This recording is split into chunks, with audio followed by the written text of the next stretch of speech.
Thank you so much for joining us today. Welcome to Differentiate with Digital, how to boost customer value and outcomes.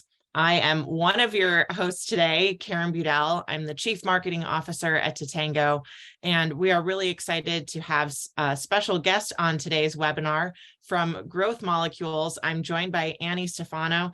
Annie, welcome. You want to share a little bit about yourself with the crew before we dive in? Of course. Hi, everybody. Thanks for having me. I'm Stefano. I'm head of education at Growth Molecules, and we are a consulting agency firm that helps you protect and grow your revenue. So I'm very thankful, Karen, for you and Totango having me here today. Thank you.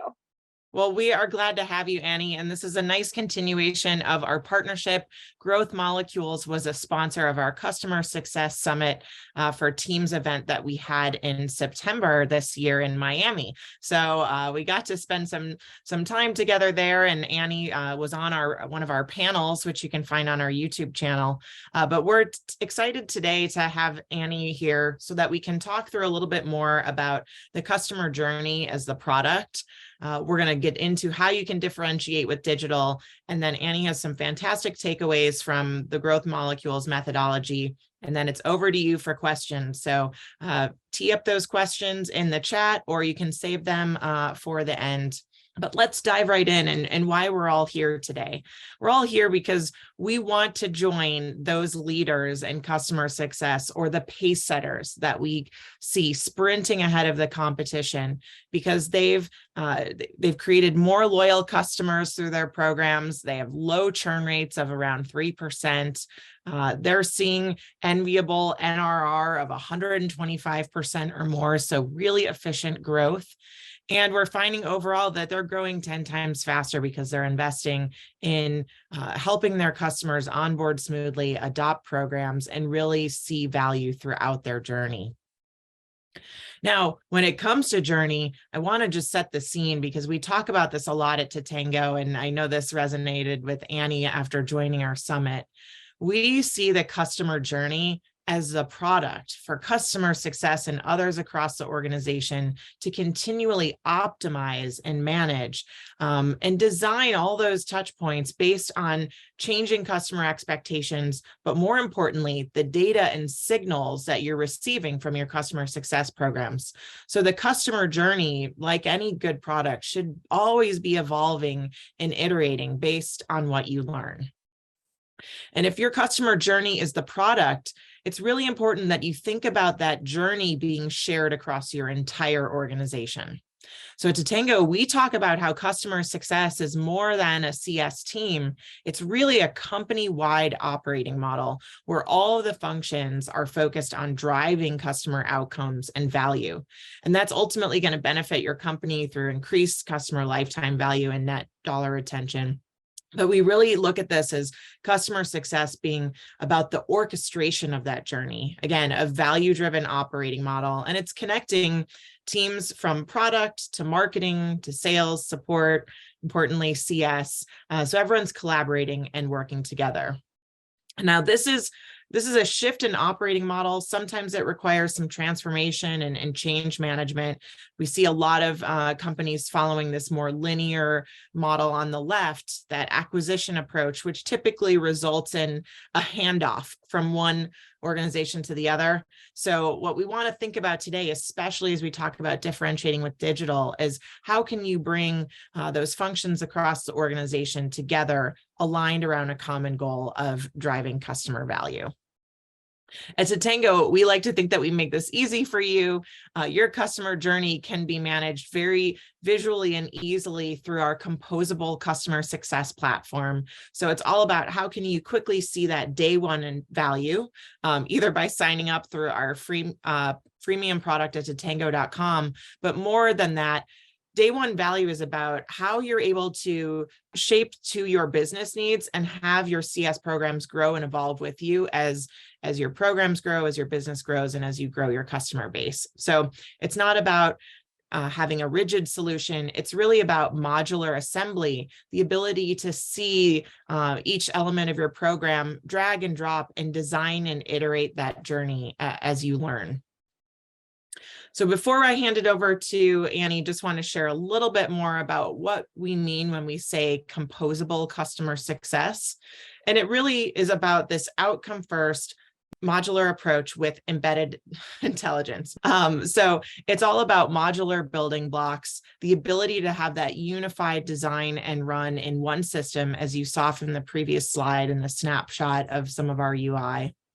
Outcome first design, multi-dimensional health view, very important to have a pulse on a variety of inputs to that health score, embedded best practices, and friction-free orchestration. So that's where taking a digital approach to scale your efforts is really key.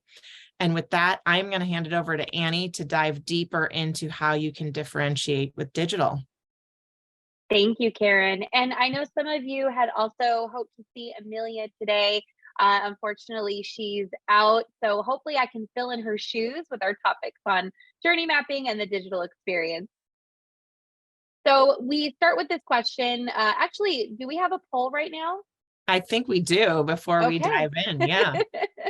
Let's go ahead and start a poll. We'd love to hear your feedback and thoughts.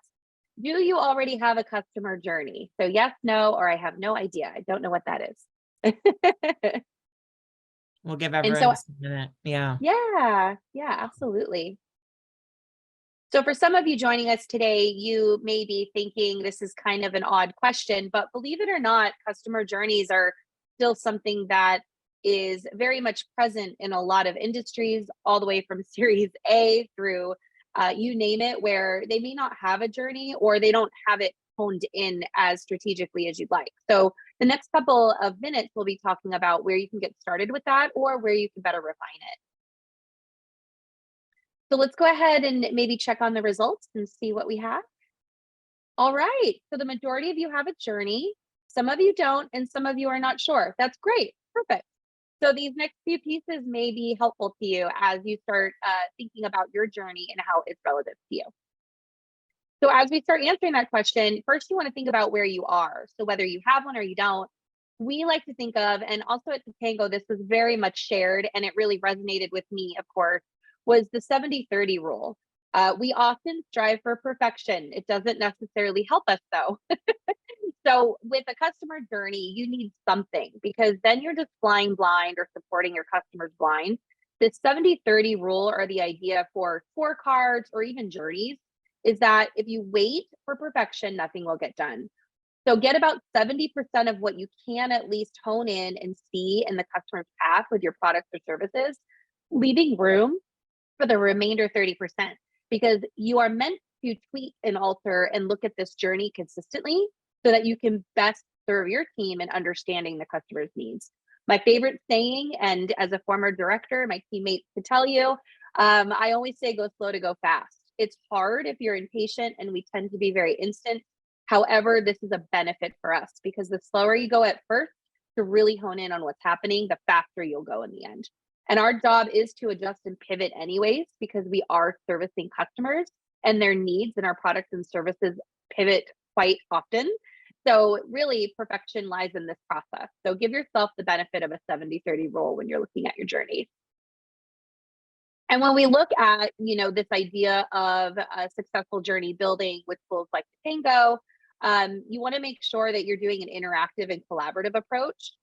So when we're taking a look at the customer journey, having a customer journey map is going to be vital.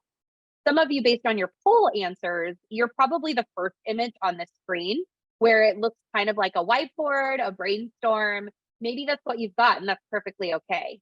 Eventually, however, you're going to want to have a collaborative meeting moment or workshop with your team or even the sales and support team in trying to put these phases into place and really understand their pieces and parts. And this is something that Growth Molecules can really help with along the way and actually lead those teams in a collaborative, positive, interactive moment where you're understanding the client journey from post-sales, that handoff, all the way through renewal. You also want to make sure that you're understanding actions that lead to churn, adoption, and growth. And so that is something that this map or a customer journey map can actually help you understand. And this is what your other teams need to know as well, because as we know, A customer success is an entire company challenge, right? It's not just on the CS team or the customer journey map itself. So if you better understand it, you know the long-term impact, and everyone can actually benefit, including teams like product, marketing, professional services. Everyone can get on board with how a customer can be successful with your products and services.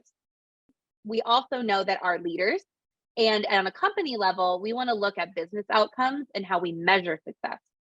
So it's good that you have the actual journey map. You know where a customer needs to go from beginning to end, but you also want to take a look at, as you're evaluating your journey or creating a new one, certain measures to start with. There are so many metrics that you can actually hone in on, but here are some of the metrics you can start with in terms of how you want to look at your journey. And that could be net revenue retention, gross revenue retention. That gets sales attention when you're looking at the success behind expansion and upsell in addition to renewals, and then also renewals on their own. You've got NPS, which will be your net promoter score, where you're measuring long-term success and loyalty. Loyalty is a big part and outcome of your journey when you're doing a journey map. And then you've got your CSAT, which is how they're feeling in large part because of the relationship. And then you've got your CES or CES, where this is if they need more help and they don't get it, then their loyalty is going to fade over time. So some of these metrics would be really helpful to pull and take a look at as you're evaluating your journey, and maybe where you need to hone in and tweak a little bit. And so when we look at a journey holistically, and when we share this asset with you, you can take a look even deeper. This is a journey map. So this is giving you that idea of where you're going from launch through renewal. And you're probably thinking there's so much more in between these larger phases that happen amongst your team and your company with your products and services. But what if I told you that in an Eureka report, only 31.5% of customer churn actually was about products and service underperformance? So what that means is that we couldn't control that. It's product, it's service underperformance. But that means that the remaining, the 68.5%, is something that's avoidable churn. That means they're being oversold. That means there's something with service and relationship. That also means that's onboarding.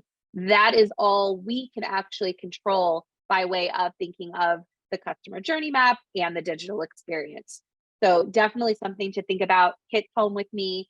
That avoidable churn is quite large. So when we look at that journey, that's 136 billion a year in SaaS that could be avoided and put back to profit in companies. So when we take a look at the next slide, then this point where you can hone in a little bit more if you need a point of direction in your existing journeys. There's something called the trough of disillusionment. If some of you have heard this before, it's basically that dipping dive after they've been implemented, they've been onboarded, they've had training, and now you're really focusing on adoption and they're stuck. So this is where strategically you have to start looking at what happened after that training phase, and where do they need? Do they need more in the adoption? Do we need to reset goals? Do we need to take a look at training? Did it happen? This dip often can occur from a poor onboarding experience. So this is a great place in your journey to reflect and take a look and start with. And that's something that at Growth Molecules, we tend to really help teams discover within our private education programs and our customer journey mapping workshops. So this graphic here you can take with you if you are one of those attendees who actually poll that you don't have a journey or you're not sure. To get started, you want to start thinking about and answering the question, where does your customer journey actually start? For most of you, this might be before someone heard from your company. That's where you start your journey. If you think about when you recently bought a car or something you purchased and how did that process start, that's how you could relate that to a customer of yours in your role and in your products or services. And questions you want to consider as you're building this out is kind of a big idea timeline. What impacts, what journeys, what the customer should go through? Are there certain customers, like your segmentation, that go through a different experience than others? And how long is onboarding? Onboarding is a huge part of the success of your journey. So it's worth diving in and taking a look at, should onboarding take 30 days or 60 days? And if your average is 90 days, where are the pitfalls there? Where can we better address those pieces? And then, of course, the renewal conversation is always great. As CS, whether we own the sale or not, talking about expansion and really looking at opportunities for growth for the customers is part of that relationship building piece. So taking a look at that phase is also going to be crucial to the success of your customer's journey. So this slide here just shows you an example of how growth molecules can help really guide you and your team on a customer journey mapping workshop. We do this live in person and also digitally in 2 sessions with a break so that you can actually work with your teams. We use interactive activities such as Miro, and we actually bring your teams together. It's not just CS. We will advocate and help you collaborate with sales, support, and any other teams that you feel need to be part of this experience and really revisit or rebuild your customer journey. In fact, you can see Sabina there with a lot of Post-its. So because you have your customer journey, a big part of that is also going to be looking into differentiating and providing value through digital experiences. So I think we do have one more poll. We do. I think this is Okay. a great way to build off the last one. So we asked about customer journey. This is, do you have at least one digital experience in that journey? Mm-hmm. And as you answer the poll, if you're thinking, well, what is that? Also, you could think tech touch, you could think anything like that where you're reaching out to your customers. Yeah. And while we're waiting for some of the poll results to come in, Annie, it was just great to see your approach. And I always love a good session with Post-it notes and that design thinking approach to bring folks together. Our team at Totango has been revamping our customer journey and that digital experience. What do you typically recommend in terms of how often teams should be revisiting and doing that update to the journey? That's a really great question, Karen. So, if we're thinking about just in relation scorecards should typically be reviewed every quarter, depending on your product and how it moves or the client progresses. I came from companies, we revisited that every 6 weeks. So it really depends a little bit on your industry and your flow of what your customers need to experience. But I would say at least every quarter. It doesn't mean you're going to change it drastically, but it does mean you need to take a look at it. Is it working for you? Is it really telling you what your customers are accomplishing and achieving in your product and services? Because if it's not helping your CS team, which we'll talk about here with the digital experiences, and it's not servicing not showing you what's really happening with the customers, then it's really not doing you what it can, especially with Totango, right? So you've got to continuously look at it. And as a leader, I will say, you also have to consistently look at that journey data with your team and in one-on-ones, because they need to find value in what they're seeing as well. Yeah, 100%. We have a customer, Dion Hedgepath, who's the chief customer officer at Sumo Logic, that talks about how important it is to constantly iterate and evolve. She joined us at TSIA. That video is available on our YouTube channel. But what's interesting based on what you just said, Annie, was she brings her Totango experience when she's presenting to her cross-functional partners or the board or other executives, because their journey is always evolving, that rather than share a static screenshot or a slide deck, she shows the product experience so she can show what's happening at each stage of the journey. And from a digital perspective, I feel like we've got an advanced group here. Almost 70% had a journey, and almost 70% have at least one digital experience. So that's great. Yeah, that's amazing. That's so great to see. Thank you for sharing that stat. I'm really happy for those of you that are here that's a great starting point, and it's only going to get better, especially as you build out your tech stack to talk to each other and get that product and user data. It's only going to get stronger. So that's wonderful. I'm actually really excited about that response, that poll. Awesome. So back to you. Why don't we dig into what it means, what this digital experience really means? Yeah, absolutely. So with the few minutes we have left, I'll go through this. I think it will resonate with the crowd based on your poll results. Is when we're talking about a digital experience, there's 4 criteria you want to kind of funnel into. And the first one would be the tech touch misnomer. Basically, there's this idea that not everybody needs it. And I giggle only because that's not true. So the first piece you can start with is, what would every customer need as a baseline to through means of a digital experience to feel successful in your product, just as a baseline. Whether it's once a month, or those who have a more seasonal product, that could be a little bit easier to carve out. Every 6 weeks, they should be progressing or signing in more, or students using it more, whatever the case may be. But making sure to kind of knock out of the ballpark this idea of it isn't for everyone, because it is. And so if you need a starting point, that would be your first one. What experience should every customer have with your products and services as a baseline level of a digital experience? Start there, and then you can start looking at a little bit more refined, segmented experiences based on personas or roles, things like that. So start with a baseline. What does everybody need? And then the second one would be a trigger based or time based way to send a digital experience. Time based, start with that if you're new to it. Time based means you're going to choose a point in time, like a timestamp, and it's going to send. As you advance in the data you're collecting and understand your users more between this and your journey, then a trigger based model is going to just be amazing. I pause in terms of just awe. Then when you have those triggers set based on how your customers are using and leveraging your tools and services, or how they're not, then your digital experiences can run off of that instead. And so then it becomes a lot more proactive and reactive when they need it, as opposed to when you think they do. But start with when you think, because the data will help you with those triggers. And then the next one would be empowerment. I'm a huge type of coaching leader that believes empowering your teammates because they help empower your customers. So when you look at empowerment, you want to make sure that there is no better feeling than your teammates being able to give customers what they need right before they realize they need it.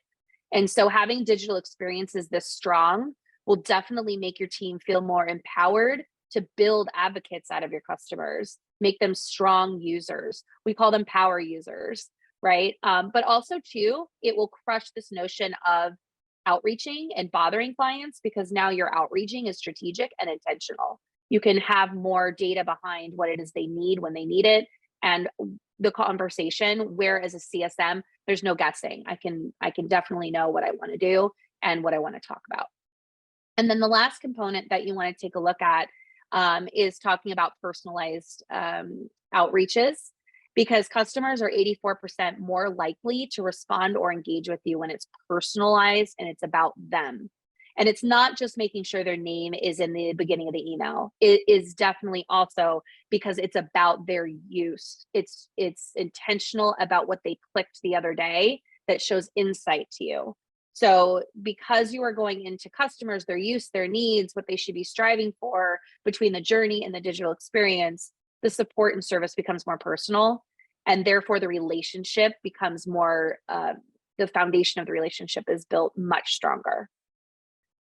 So key takeaways today, and I'll run through them because I see our time, is at Growth Molecules, we believe in methodologies to help with our daily practices. So when it comes to customer journeys and digital experiences, we use a methodology called P.A.T.H. So with P.A.T.H, you're looking at P, which is going to be prepare, making sure that you know about your client, what do you want, and when do you want to bring them on track in the journey? What is it that they need to know? This is you preparing, looking at the information to know your customers better so that the journey can be exactly what you want. A is going to be for an action plan.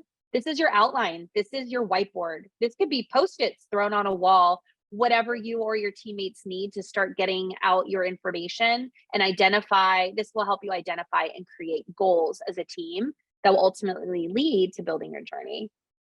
And then timeline. You'll use those action plans, those Post-its, to start building out a customer journey. What's the timeline from your first phase or closed opportunity through renewal? And so you'll start to see some trends in when and where should they be doing certain things within your product and services. And then the last one is how. How will they be successful? Where do you want them to be?